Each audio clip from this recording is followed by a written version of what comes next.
Mwana mboka Lambert Mende mbote na yo. Mbote ndeko Sylvie. Mokolo lobi boko lengela bo organiser marche. Bino na PPRD, bino na FCC to simba nini ya mutuya bino bayi politique oyo bozali bongo ko soutenir autorité morale na bino Joseph Kabila Kabange. Biso bayi FCC tokosala marche lobi pona ba motif misato oyo ya yambo ezali kobenga bana ekolo Congo banso po tozala na limemia na constitution na biso boku likonzi ya ekolo pe tozala na limemia na ba institution nyonso ya republique oyo ekomami na boku likonzi ya ekolo mingi tolingi encourager pe ko soutenir premier ministre na biso na mukano oyo alobaki ete alingi asolola na tata mokonzi makambo oyo ebimaki ya contre saint oyo ya ndeko na biso mosusu oyo atikelaki ebonga ntango akendeki mwa mission ya moke na Katanga aye kotia mokoloto na ye na nsima na ye na ba nomination oyo ebimaki lobi awa na misala mia leta pe tolobi esengeli bamikonzi wana mibale basolola malamu po batire au clair likambo yango esuka na ndenge ya kimia nyonso. Tina ya mibale oyo toza kotambola lobi ezali mpona kodefendre bomoko ya bana ekolo Congo, kodefendre boyokani ya bana ekolo Congo po tolingi toza koyoka mingi mikolo oyo masukulu moko ya kokabola bana ekolo zokande tozali bana ekolo moko masukulu mingi ya kotia nungu kati ya bana ekolo Congo tolingi makambo wana maleka makasi te pe ya misato tokotambola lobi mpona koexprime solidarité na biso na bayi Congo banso po pasi eluti na Congo ya liboso ezali problème ya maladie oyo pandémie oyo ebimi ya COVID-19 oyo tata mokonzi auti kosilisa situation ya état d'urgence sanitaire lobi mais maladie esili na ino te ya mibale toza komona inflation mbongo ekiti valeur mingi pe toza komona insécurité pe bitumba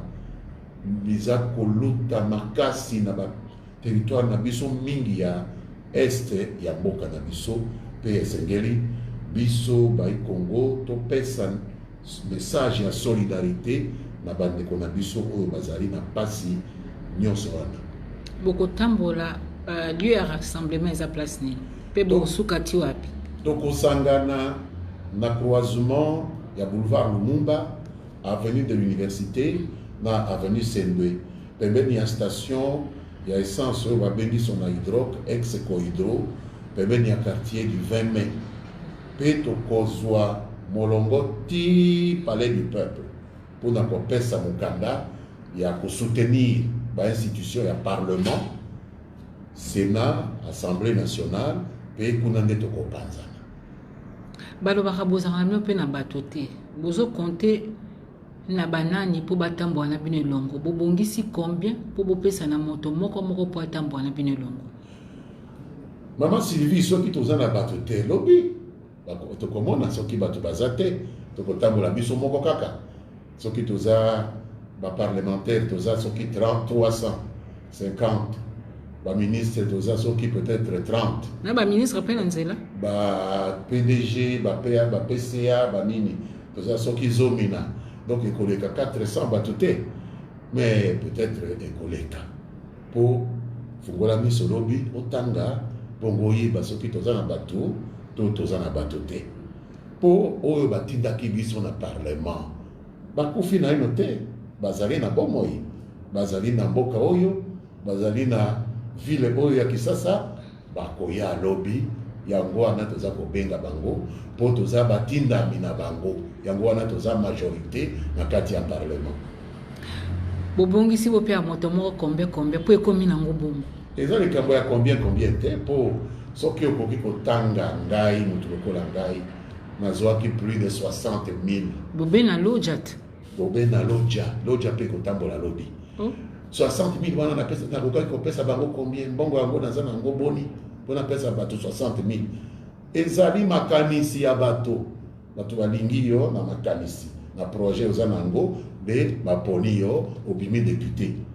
soki basombaka bavote me tata mokonzi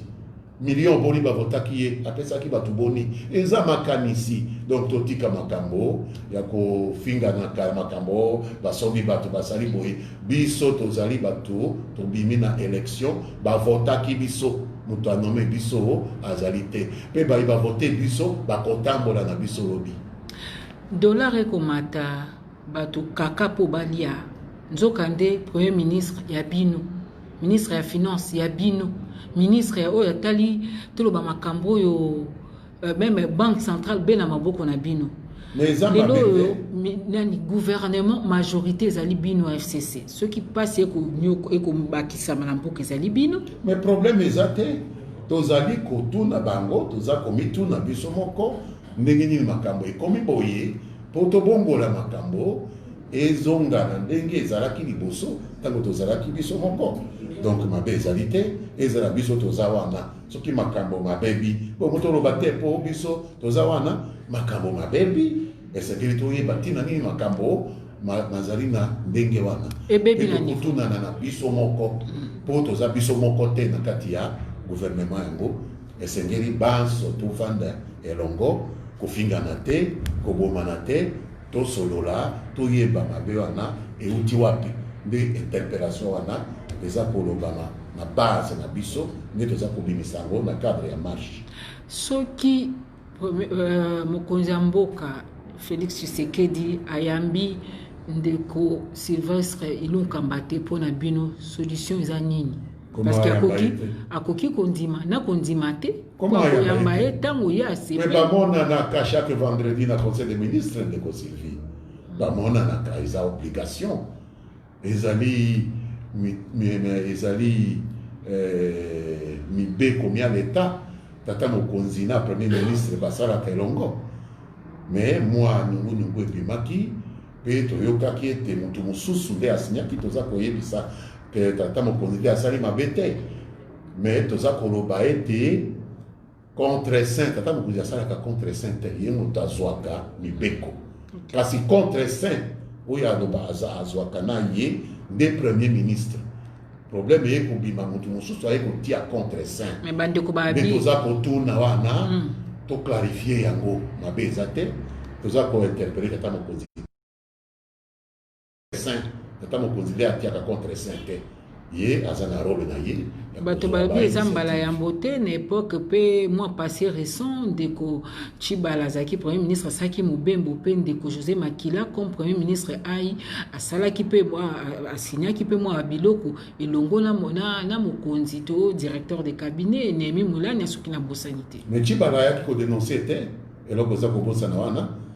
mais sikoyo Ilunkamba aye kodenonce alobi ayebaki makambo yango te donc soki Tshibala ayebaki soki Tshibala atikelaki José Makila atia mokoloto na ye mabe eza te soki Ilunkamba atikelaka ndeko na biso mosusu wana atia mokoloto problème elingi ezala te problème eye sikoyo Ilunkamba alobi atikelaki ye ndenge ya ndingisa ya kotia mokoloto te na kombo na ye nde problème ebimi mais bakosolola yango na yo na ngai toyebi makambo ndenge ebimaki te tokoyeba soki basololi ye na tata mokonzi bino FCC bozolika ete nini balongola baannule baordonnance wana to solution nini parce que lobi bosalaki déclaration mpona koba ete boza d'accord te bino FCC solution nini bokotia bokopréconiser au cas où puisque balobaka na lopoto les vins étirés il faut les boire tata mokonzi na premier ministre wa yambo nde bakoyebisa biso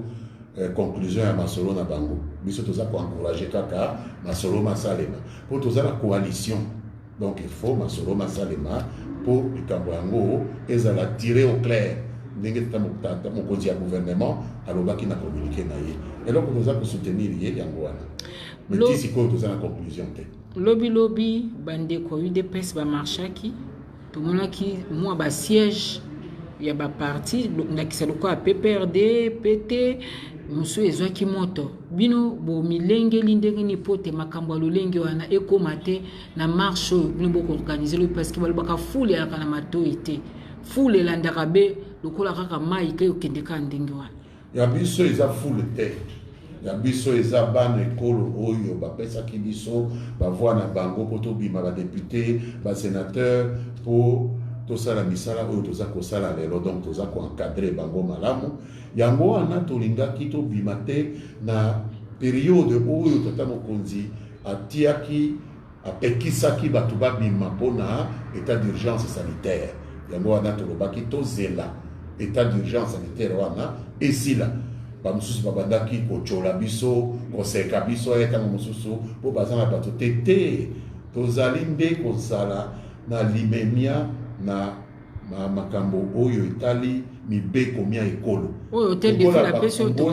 lokola bafungoli nzela ke barassemblement ekoki kosalema yango wana tobengi bato na biso toya kosala manifestation na biso ekozala na kimia nyonso mpe ekozala na limemia nyonso mpo tozala na message ya komema message eza kotumba te message eza kofinga te message eza kobetana te message napesaki yo message nyonso misato na bato bakolobaki coalition na bino ekobetisa bato libaku ya lokola libali ezali me libali yango eza malonga te parce que bino makambo nyonso ekosukaka be na bamédia toyebi te soki entre bino coalition au pouvoir masolo ezoleka kaka ndenge yaka mokolo ya yambo parce que bato ebele batiaka elikya ete coalition ekomema basolution ya makasi mpona mboka me nzoka nde sur terrain tozomona autre que la coalition mais masolo ezali mais il y a que pour moi c'est na mobali baswani nde libala ekufi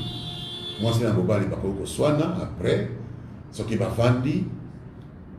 si makambo na bango basololi yango réconciliation ekoki kozala pe bazwi mikano miasika babandi masolo na bango mususu babandi kobokolobana po tozana bana ebele mboka oyo 85 à 100 millions d'habitants nyonso bana na biso coalition FCC cache lelo. Donc, tu as la responsabilité, mon aîné. Attaque au soin,